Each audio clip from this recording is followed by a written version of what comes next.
ஃப்ரெண்ட்வுட்ஸ் நேயர்களுக்கு வணக்கம்.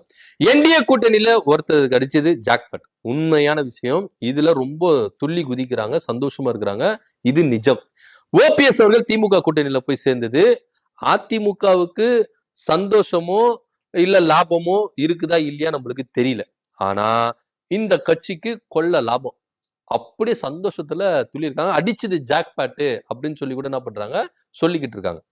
அம்மா மக்கள் முன்னேற்ற கழகம், டிடிவி தினகரன் அவர்.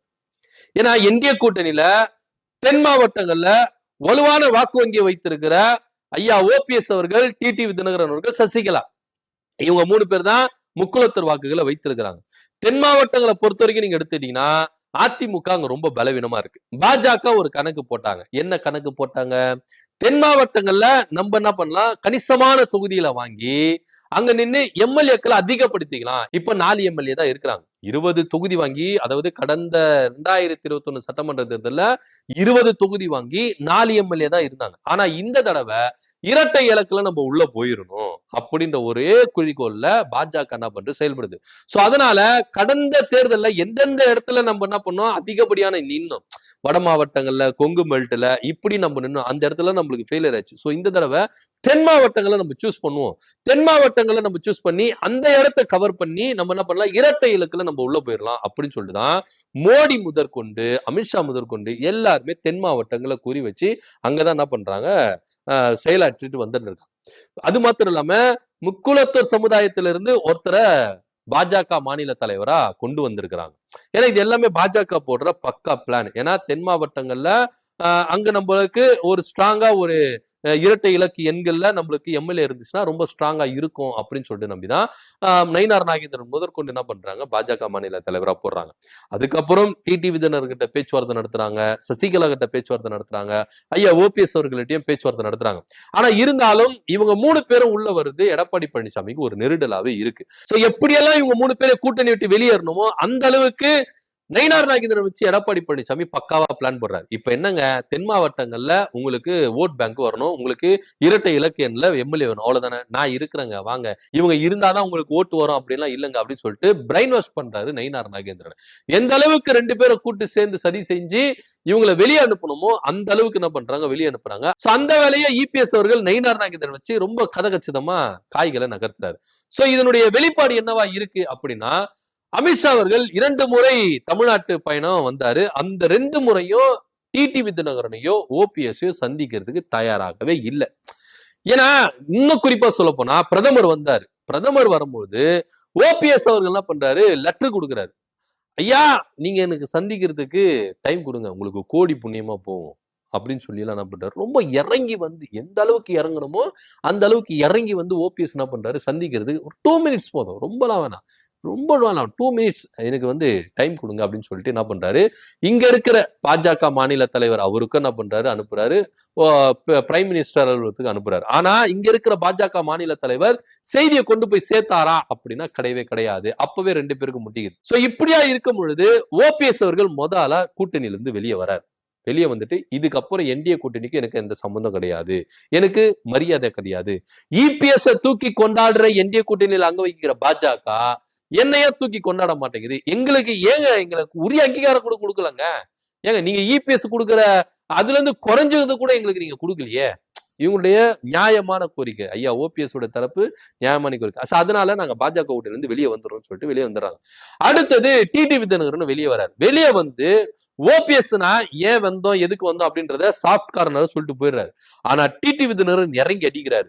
முழுக்க முழுக்க நயினார் நாகேந்திரனும் இபிஎஸ் தான் காரணம், நானும் ஓபிஎஸும் வெளியே வந்ததுக்கு காரணமே இவங்க தான், இவங்க எதுவுமே கூட்டு சேர்ந்து எங்களை வெளியே துரத்திட்டாங்க அப்படின்னு சொல்லிட்டு வெளியே வந்துடுறாங்க.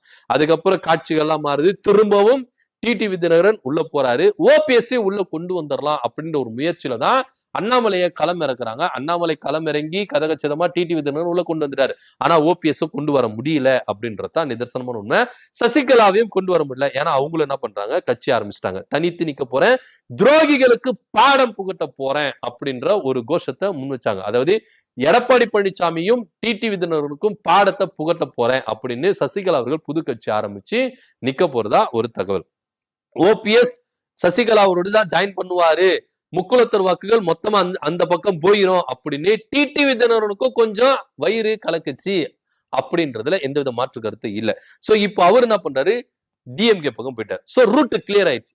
அதிமுகவுக்கு ரூட் கிளியர் ஆயிச்சோ இல்லையோ, டிடிவி தினகரனுக்கு ரூட் கிளியர் ஆயிடுச்சு. இப்ப என்ன டிமாண்ட் வைக்கிறாரு பாஜக, அதாவது என்டிஏ கூட்டணியில டிடிவி தினகரனுக்கு அடிச்சது ஜாக்பாட் அப்படின்னா அது இதுதான்.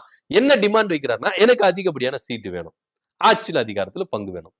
ஒரு நெருக்கடியை எடப்பாடி பழனிசாமி கொடுத்துட்டாரு. ஏன்னா இந்த நெருக்கடி கொடுக்கறதுக்கும் ஒரு காரணம் உண்டு. முக்குலத்தோர் சமுதாயத்துக்கு துரோகத்தை இழைத்து விட்டார் எடப்பாடி பழனிசாமி அப்படின்னு முக்குலத்தோர் கூட்டமைப்புகள் முதற்கொண்டு எல்லாருமே போர்க்கொடி தூக்குனாங்க. ஆனா இன்க்ளூடிங் டிடிவி தினகரன் கட்சியில் இருக்கிற பெரும்பான்மையானோர் எல்லாருமே இபிஎஸ்க்கு எதிரானவர்கள் தான்.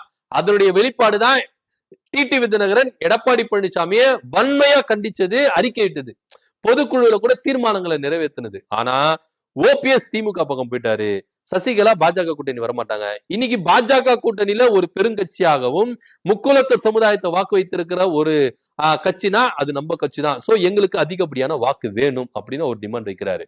சோ இதனால முக்குலத்தர் அமைப்பு என்ன பண்றாங்க, கொஞ்சம் டிமாண்ட் கொடுக்குறாங்க. ஏன்னா அவரு கூட்டணி வச்சதுனால டிடிவி தினகரன் சில அதிருப்தியாளர்கள் இருக்காங்க. சோ அதனால இவர் என்ன பண்றாரு, சீட் அதிகப்படுத்தி கேட்கிறாரு.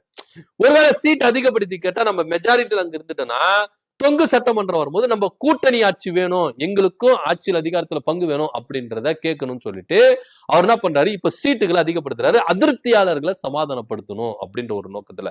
இப்போ பாஜக அதிமுக அடுத்து பெரிய கட்சி என்னப்பா இருக்கு அப்படின்னா எங்கப்பா டிடிவி தினகரன் அப்படின்னு தான் தேடுறாங்களாம் என்டிஏ கூட்டணியில. அது அரசியல் களத்துல டிடிவி தினகரன் ஒரு பெரிய கட்சி இல்ல, ஒரு பெரிய வாக்கு வங்கி இல்ல அப்படின்னு வச்சுக்கிட்டாலும் பாஜக கூட்டணி இல்ல, அதாவது என்டிஏ கூட்டணியில பாஜக அதிமுக அம்மா மக்கள் முன்னேற்ற கழகம், சோ இப்படியான ஒரு கட்டமைப்புக்கு வந்துட்டாங்க டிடிவி தினகரன் அப்படின்றது தான் நிதர்சனமான உண்மை. சோ இதை பயன்படுத்தி கொண்டு ஓபிஎஸ் இப்ப உள்ள இல்ல, சசிகலா உள்ள இல்ல, இப்போ முக்குலத்தர் வாக்கு ஃபுல்லா என்கிட்ட தான் இருக்கு. சோ தென் மாவட்டங்கள்ல உங்களுக்கு வாக்கு வங்கி வேணும், நீங்க ஜெயிக்கணும் அப்படின்னா எங்களுக்கு சீட் அதிகப்படுத்தி வேணும் அப்படின்ற ஒரு நெருக்கடிய இபிஎஸ்க்கு கொடுத்துட்டார். என்னதான் ஓபிஎஸ் அவர்கள் திமுக பக்கம் போனாலும் எனக்கு தான் லாபம் அப்படின்ற ஒரு மமதையில எடப்பாடி பழனிசாமி வச்சிருந்தாரு. ஆனா இல்ல இல்ல உங்களுக்கு நெருக்கடி கொடுக்கறதுக்கு நான் ஒருத்தர் இருக்கிறேன் அப்படின்னு டிடிவி தினகரன் என்ன பண்றாரு, இப்ப நெருக்கடி கொடுக்கிறாரு.